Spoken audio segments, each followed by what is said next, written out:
கிருணி பழத்தை யூஸ் பண்ணி டேஸ்டியான குல்ஃபி எப்படி ரெடி பண்ணுறதுன்னு பார்க்கலாம். யூஸ்வலாக குழந்தைங்களும் சரி, நம்மளில் சில பேர் ஃப்ரூட்ஸை சாப்பிட்றத அப்படியே அவாய்ட் பண்ணிகிட்ருப்போம். பட் இந்த மாதிரி ஃப்ரூட்ஸை அவாய்ட் பண்ணாமல் டிஃப்ரெண்ட்டான ரெசிபீஸாக செஞ்சு குழந்தைங்களுக்கும் நம்மளும் சாப்பிட்டோம் அப்படின்னா அதோட பெனிஃபிட்ஸ் அப்படியே உடம்புக்கு சேரும். அப்படியே கடித்து சாப்பிட்றது தான் ரொம்ப நல்லது.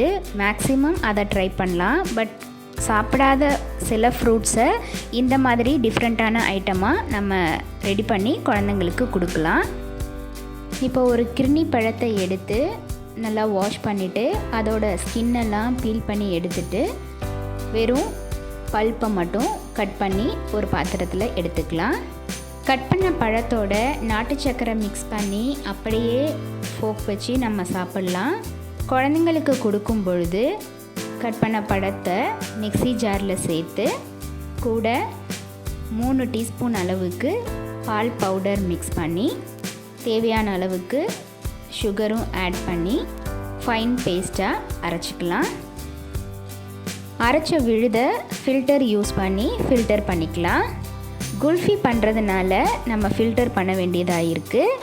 அப்படி இல்லைன்னா குழந்தைங்களுக்கு அப்படியே குடிக்க கொடுத்துடலாம். இப்போது குல்ஃபி செய்கிறதுக்கு டம்ளரில் ட்ரான்ஸ்ஃபர் பண்ணிவிட்டு மேலே கார்னிஷிங்காக நட்ஸ் கட் பண்ணி சேர்த்துருக்கேன்.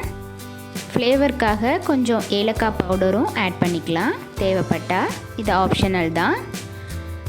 நட்ஸ் சேர்த்து நல்லா மிக்ஸ் பண்ணி 6 hours ஃப்ரீஸ் பண்ணிக்கலாம். 6 ஹவர்ஸ்க்கு அப்புறம் டம்ளரை வெளியில் எடுத்து குல்ஃபி ஸ்டிக்கை சொருகி மறுபடியும் 3 hours ஃப்ரீஸ் பண்ணி எடுத்துக்கலாம். வெளியில் எடுத்ததும் கொஞ்சமாக ஒரு பாத்திரத்தில் தண்ணி எடுத்து அதில் இந்த டம்ளரை வச்சு குல்ஃபியை வெளியில் எடுத்துக்கலாம். ரொம்ப டேஸ்டி அண்ட் ஹெல்த்தியான கிருணி குல்ஃபி ரெடி ஆயிடுச்சு. பாருங்கள், சூப்பராக கிருணி குல்ஃபி ரெடி ஆயிடுச்சு. பார்க்கும்போதே குழந்தைங்க ஆசையாக எடுத்து சாப்பிடுவாங்க. நம்ம பழம் சாப்பிடல அப்படிங்கிற அந்த ஃபீலிங்கே நமக்கு வேண்டாம். இந்த மாதிரி நம்ம ரெடி பண்ணி கொடுக்கலாம்.